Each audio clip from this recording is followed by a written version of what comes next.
I found a bike chain so filthy that no one even dared to touch it, and I decided to bring it back to life right here.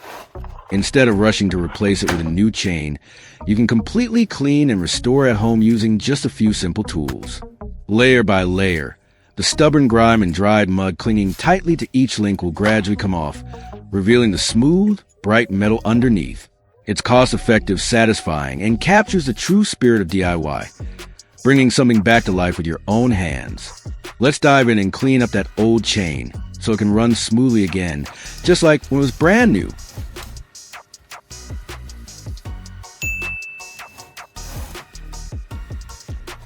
First, let's prepare the cleaning tools. Prepare a small cup and spray some WD-40 into it.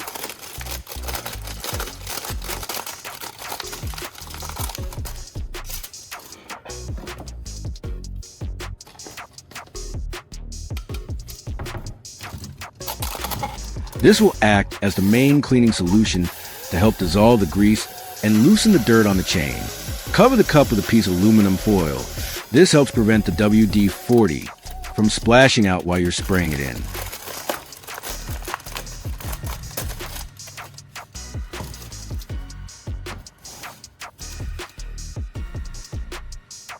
Next, prepare a plastic container and pour some Coca-Cola into it. Its mild acidity will help loosen rust and old grime from the chain.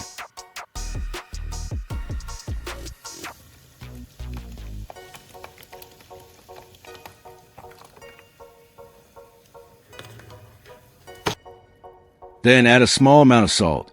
It will enhance the cleaning effect and help break down stubborn rust spots more effectively. As you add the salt into the Coca-Cola, you'll notice it starts to fizz and bubble more intensely, a reaction that helps lift away dirt and rust from metal surfaces even better.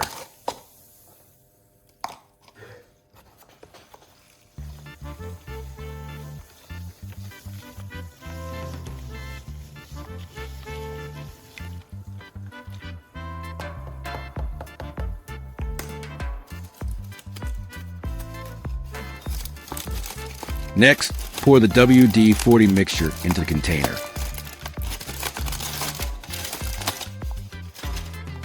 It will blend with the Coca-Cola solution, boosting its ability to dissolve grease and clean deep into every link of the chain.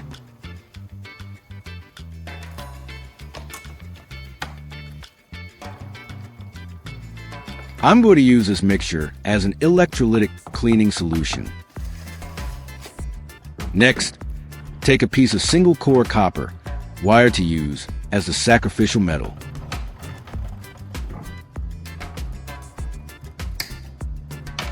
Strip the insulation off the copper wire.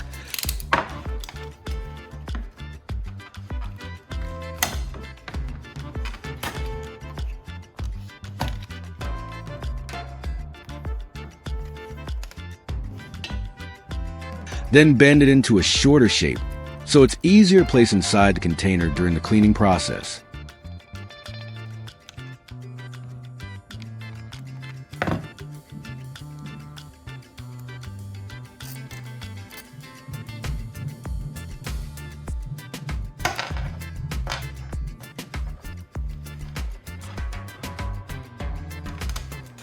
Attach the copper core to the positive terminal. This will serve as the anode in the electrolytic cleaning setup. Connect the motorcycle chain to the negative terminal. This will act as the cathode during the cleaning process. In this setup, when electricity flows through the solution, the chemical reaction causes rust and dirt on the chain, the cathode, to loosen and detach. Meanwhile, the sacrificial copper wire, the anode, slowly corrodes instead. This process effectively transfers the oxidation away from the chain, leaving it cleaner and shinier without harsh scrubbing. Now, place both the motorcycle chain and the copper core into the container, making sure they're fully submerged in the solution but not touching each other.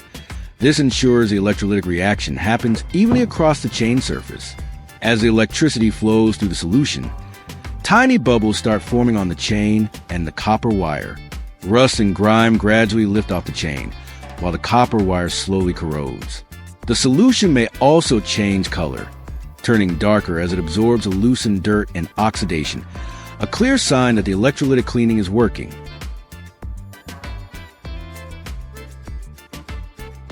After the electrolysis is complete, carefully remove the chain and the copper wire from the solution. The process has softened all the grime and grease, making it easy to wipe off.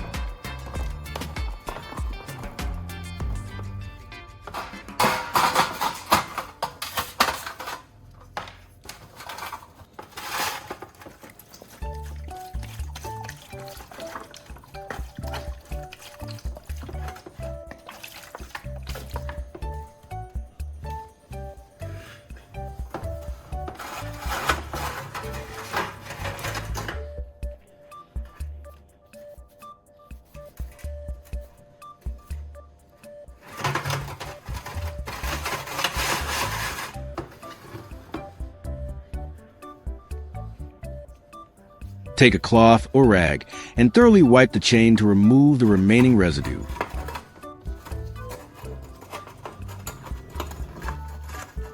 Gently rub the cloth along each link of the chain, paying attention to the nooks and crevices. You'll see the loosened dirt and grease coming off onto the rag, leaving the metal surface cleaner and smoother with every pass.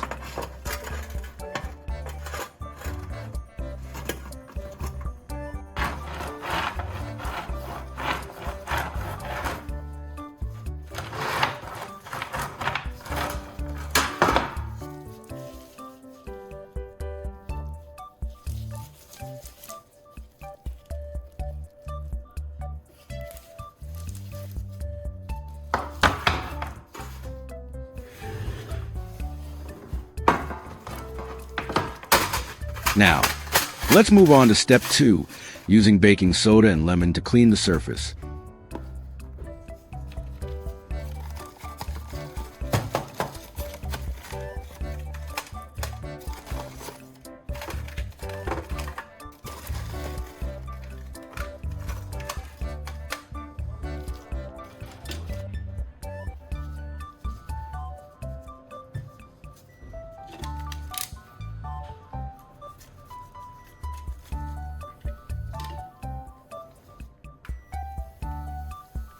This natural mixture will help remove any remaining grease, neutralize acids, and give the chain a brighter, polished finish. Use a brush to scrub the chain gently with the baking soda and lemon mixture. Focus on each link and joint, working the paste into all the small crevices to remove any leftover dirt and stains.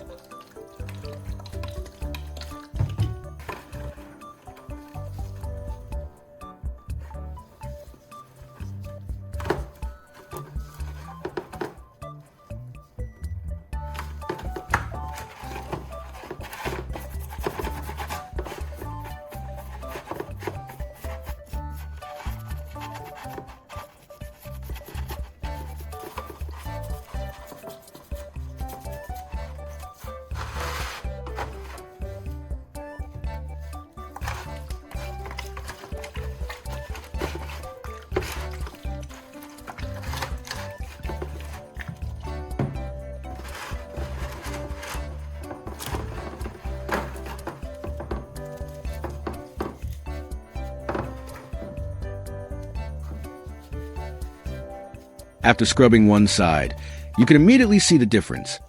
The clean side looks brighter, smoother, and almost like new, while the unclean side still appears dark, greasy, and rough. The contrast clearly shows how effective the brushing and natural cleaner are.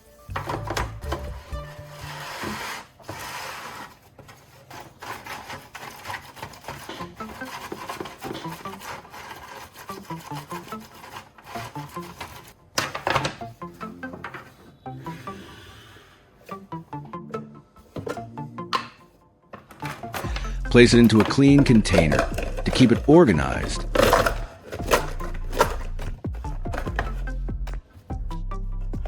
Next, pour some gasoline into the container. This will help remove any remaining grease and ensure the chain is completely clean and free of residue. As you pour the gasoline into the container, it immediately mixes with the leftover grime. dissolving stubborn grease and dirt. You may see the liquid darken as it lifts the residues, giving the chain a thoroughly clean and refreshed appearance.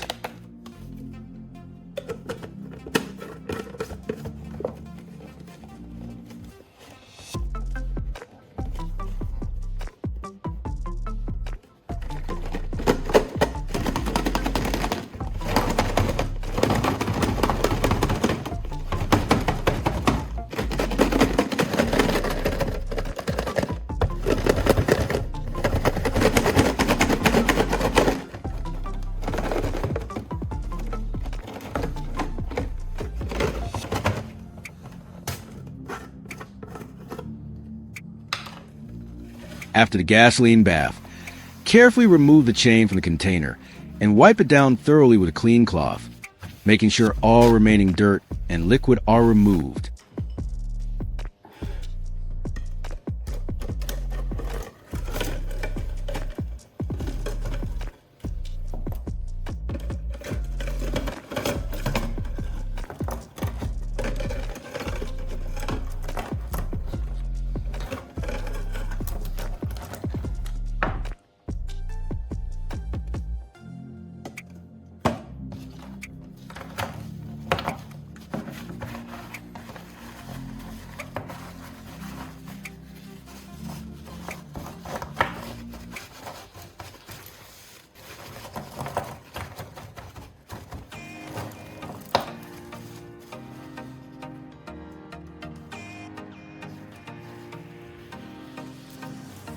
Finally, it's time for the last step, relubricate the chain. Apply a generous amount of chain oil to every link. Place the chain into a shallow pan, then pour the chain oil over it.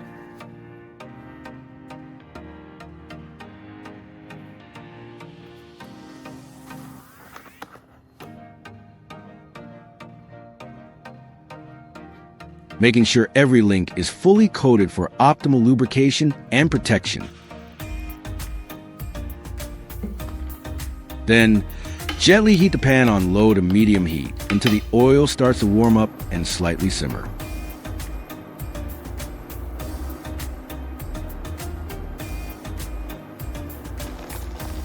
The warmth allows the oil to seep deeply into all the tiny gaps, joints, and rollers of chain, ensuring that every part is fully lubricated.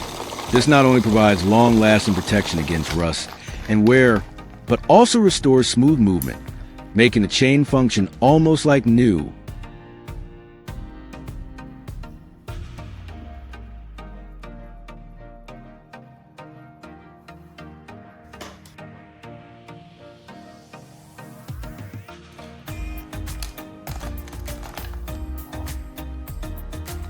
Carefully remove the chain from the pan, letting any excess oil drip back into the pan. The chain should now be fully coated, well lubricated, and ready for use.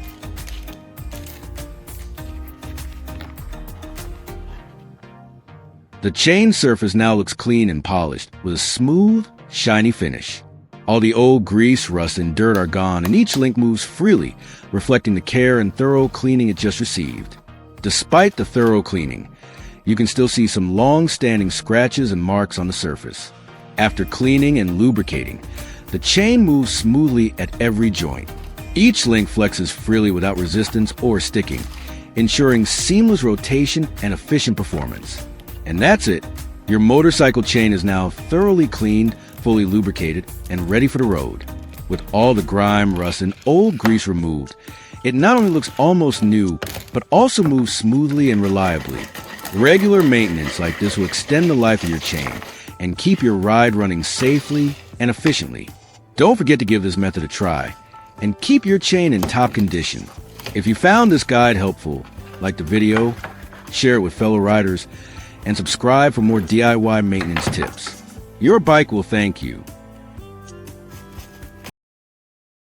After the chain was cleaned, lubricated, and running smoothly like new, I set it aside and move on to something else that had been broken for a long time. The flickering light bulb in the corner of the room. Since all my tools were already laid out on the table, I went ahead and opened it up, checked the socket, and looked to see if I could save it just like I had revived the bike chain. That's DIY. Once you're in the flow, You might as well fix everything in one go. I have 2 LED bulbs in my hands. I tested the first bulb. It still lights up and works normally, which means there's no issue with the power source or the socket. It's always a great feeling when a quick check like this confirms everything is in good condition.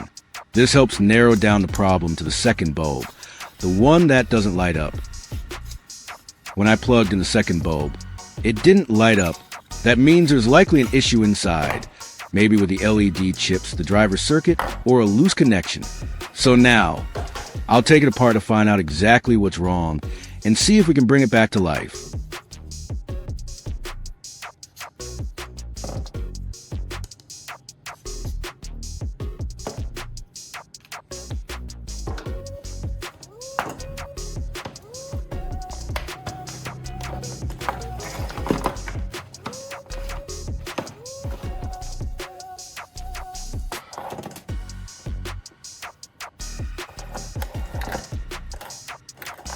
I carefully open the outer shell of the bulb using a utility knife, slowly work it around the edge where the plastic cover meets the aluminum base.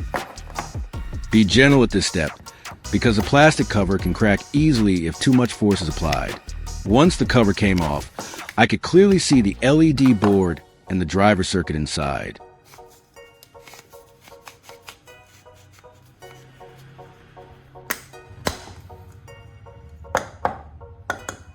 Now, I'll take a closer look to check for any burnt marks, loose wires, or damaged components. There were no burn marks anywhere, so it's probably not a power issue. That means some of these LED chips might be damaged. When even one chip burns out, it can break the entire circuit and cause the whole bulb to stop working.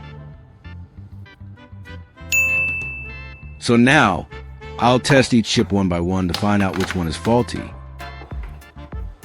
I'm going to use these 3 Samsung phone batteries to make a small tool for testing each LED chip. By connecting them in series, I can create a simple power source strong enough to light up individual LEDs. Before connecting the batteries, I check their voltage one by one using a multimeter.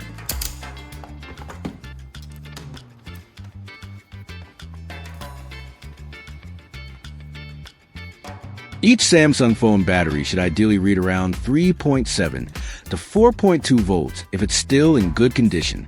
That means these batteries are still usable and can be combined to create a stable power source for testing the LED chips.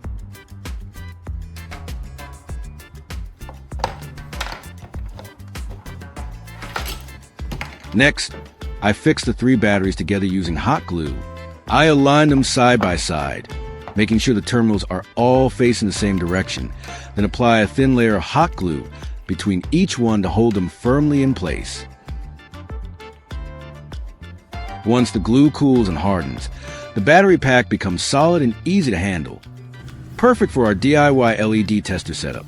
After the glue is cooled, I wrap an extra layer of electrical tape around the batteries to make the pack even more secure. Now the battery pack feels firm and safe to use, ready for the next step of wiring it up for the LED test.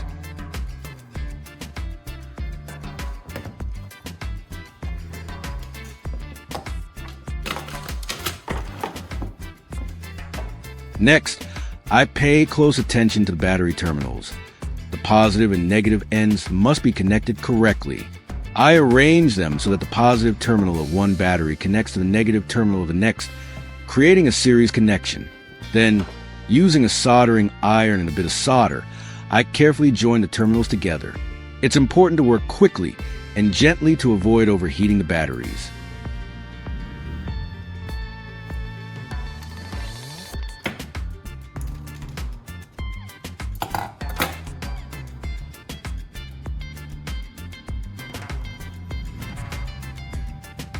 By connecting the 3 batteries in series, the total voltage increases enough to power the LED chip. A single phone battery isn't strong enough to light it up.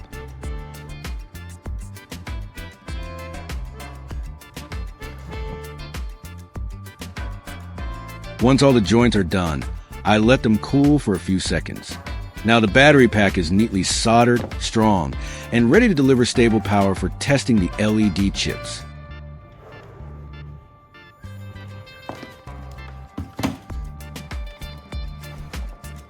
Before testing the LED chips, I measure the total voltage of the 3 connected batteries.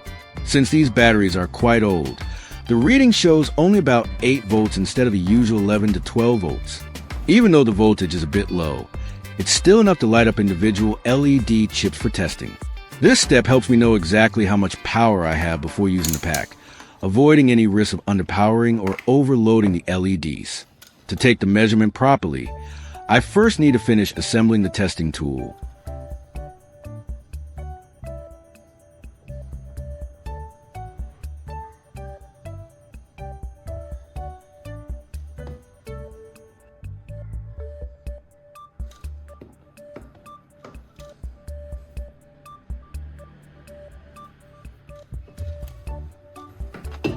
For this, I'll use a paper clip.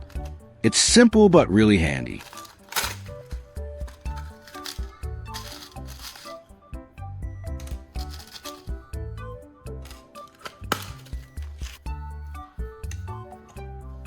I straighten the clip, then bend in slightly to create 2 small probes. These will act as contact points that I can easily touch to each LED chip. Once attached to the wires from the battery pack, the paper clip becomes a lightweight and practical tester tip, perfect for checking each LED one by one.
Next, I connect the paper clip probes to the wires from the battery pack.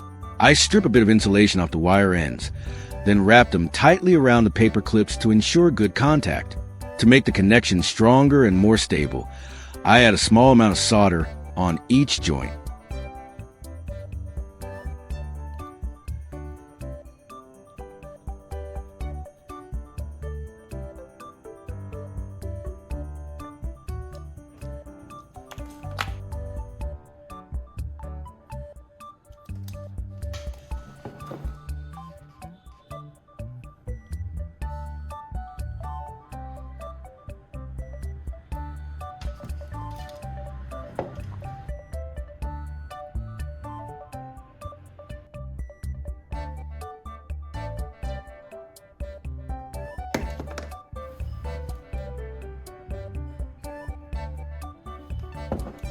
Now, the tester is fully assembled, with the wires delivering power from the battery straight to the paper clip probes, ready to check each LED chip.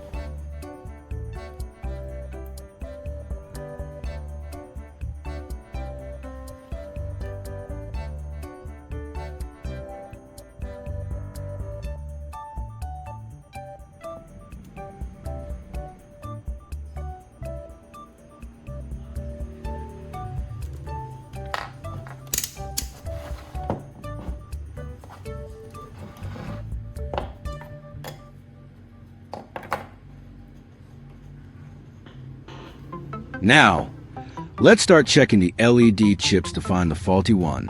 When testing, pay attention to the LED chip's polarity. It has 2 terminals. The red wire is a positive side, and the black wire should touch the negative side. If the chip lights up, it's still good.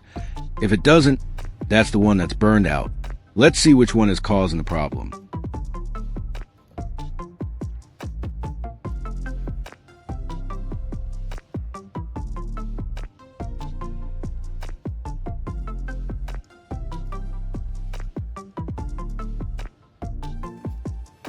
After finding the faulty LED chip, I'll mark it with a small using a marker so I don't lose track of it later. As I tested each chip one by one, most of them lit up normally, until I found one that didn't light at all. No matter how many times I checked, it stayed completely off. That means this is a faulty chip, causing the whole bulb to stop working. Now that I've found the problem, it's time to replace or bypass this damaged LED chip so the bulb can shine again. Now it's time to remove the faulty LED chip. I'll use a small knife to remove the faulty LED chip.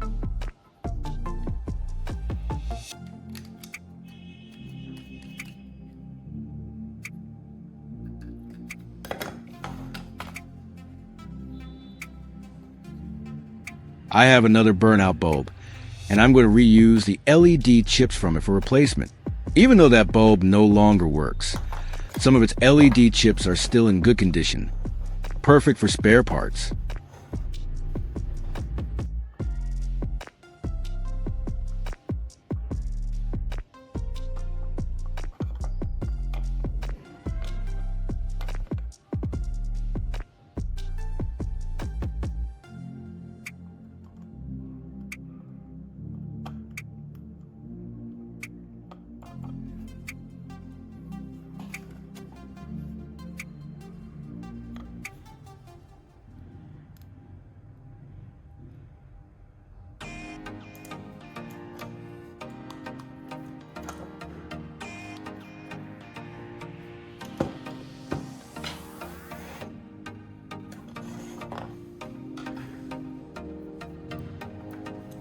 I heated the solder with a lighter until it softened and began to melt.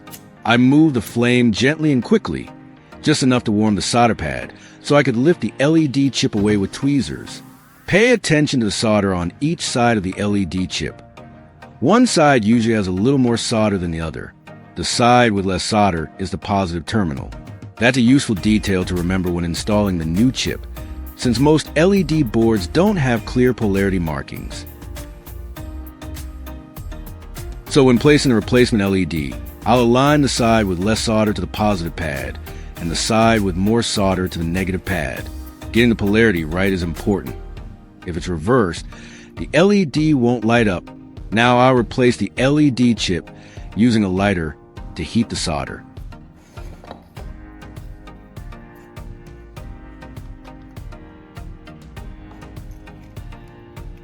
I'll position the new chip in place, making sure the side with less solder is on the positive terminal. Then, I'll gently heat the pad from underneath until the solder melts and the chip settles flat onto the board. Once it cools down, the solder will harden again, securing the LED firmly in place. It's a simple but effective way to attach the chip when you don't have a soldering iron. Just remember to be careful with the heat and keep the flame at a safe distance.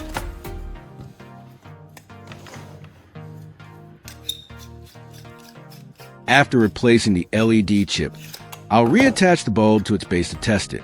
I carefully screw it back in and make sure the connections are secure. Then I plug it in and it lights up perfectly. The light is now shining very evenly across all the LED chips. There are no dim spots, flickers, or uneven brightness. It looks just like a new bulb. This shows that the replacement chip is properly installed and the connections are solid. It's really satisfying to see such a consistent, bright glow after a successful repair. There's no sign of flickering or intermittent connection at all. The bulb stays steady and bright, which means the circuit is stable and the new LED chip is making perfect contact. It's reassuring to see that the repair is reliable and the bulb can now be used safely without any issues.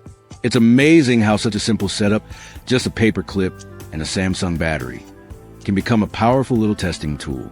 With this DIY tester, I can quickly check each LED chip without needing any expensive equipment. It's a perfect example of clever simplicity, a tiny, low-cost solution that makes troubleshooting fast, effective, and surprisingly satisfying.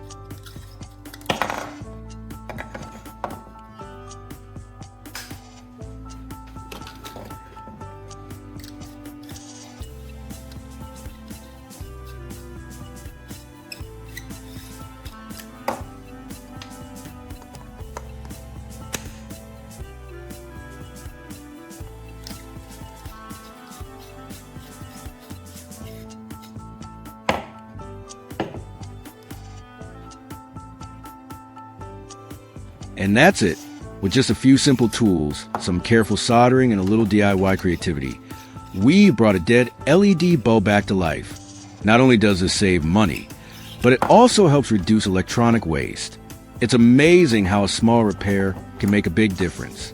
Now, the bulb is fully functional and ready to shine again, proving that with patience and the right approach, almost any broken LED can be fixed at home